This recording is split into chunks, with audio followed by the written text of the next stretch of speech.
Hey everybody, Chief Meteorologist Brett Watts here. I want to give you a quick update on Chantal. The latest brings it a tropical depression into the region, the remnants of that later on tonight, which is Sunday night, and then into Monday morning as it begins to curve through. Now, again, you can't always look at the exact track of this cone. This cone is basically showing where the center of that will be. Sometimes the impacts, in fact, a lot of times the impacts are going to be well outside of that. But I did want to show you that it does bring a portion of that cone even into far southeastern areas of our viewing area. And so areas across the south side do have more likely potential to see some of that rain and the flood risk. We've highlighted a couple areas really that I'm really focusing on in this video. So if you're in the Roanoke Valley, Blacksburg, Highlands, headed towards Franklin County, Rocky Mount, even Martinsville, to be quite honest, it does not look like we'll have the flood impacts as great. Anywhere is great, so it's less likely that you'll see any flood concerns compared to, say,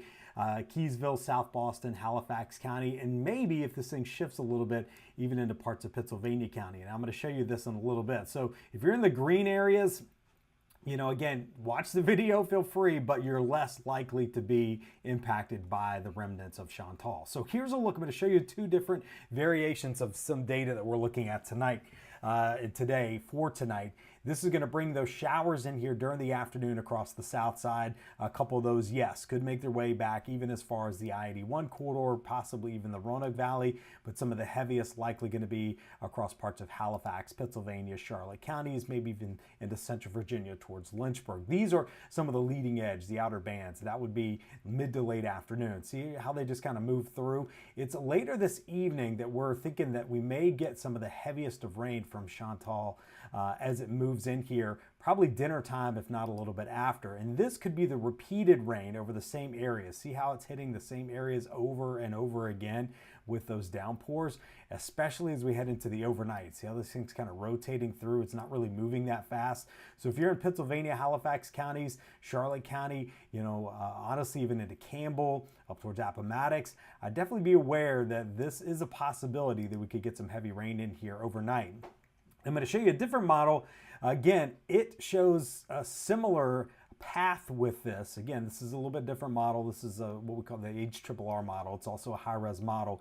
It's going to bring some of those showers in, but not necessarily some of the heavier rain in here until we get into, say, midnight and beyond. It's also a little bit more compact. So notice how it focuses a lot of that heaviest rain right over Halifax, up towards Campbell, towards Charlotte County, and then points east. So this is what a lot of, I think, the Weather Service is kind of banking on this one particular model, where some of the heaviest may occur over these areas, which would mean that rain would fall in the Dan River Basin, but mostly impact South Boston in terms of heavy river rises, high rivers.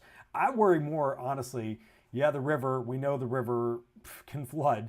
That sometimes takes some time for that to happen. I also worry a little bit more about overnight flash flooding. So we'll talk about that in a second. But that does move out sunrise to about 9 a.m. It's on its way out Monday morning. So this is another reason why I'm really focusing on this, because it is an overnight concern.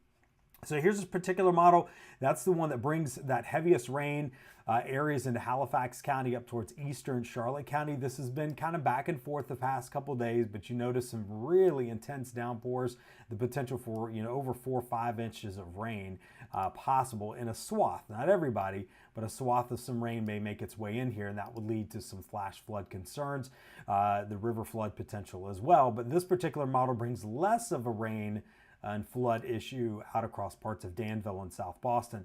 Now watch as I switch over to the other model. See how it shifts a little bit? So now it pushes a lot of very heavy rain over towards parts of Danville, Halifax County, and then brings it all the way up into places like Appomattox.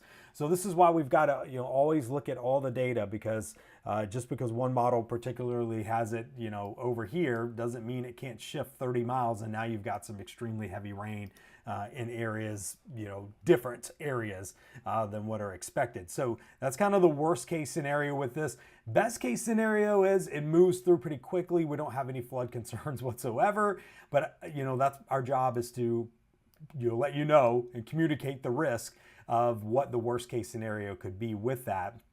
And that worst case scenario could be that we do have very extremely heavy rain during the overnight time frame across parts of Southside and even into central Virginia. So just keep that in mind tonight. Now, I am kind of skeptical. Right now, the only flood watch that's been issued is for Halifax County, and that again for the Dan River, which could impact South Boston and Halifax County. I honestly think these will probably be expanded.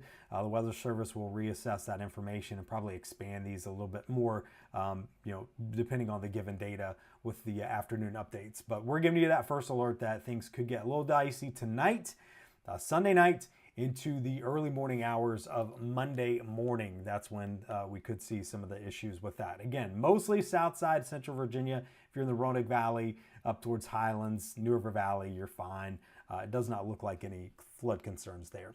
All right, we'll keep you updated. Of course, Tanner Brammer, he's going to be in. He'll be looking at the data this afternoon. We'll have other updates for you.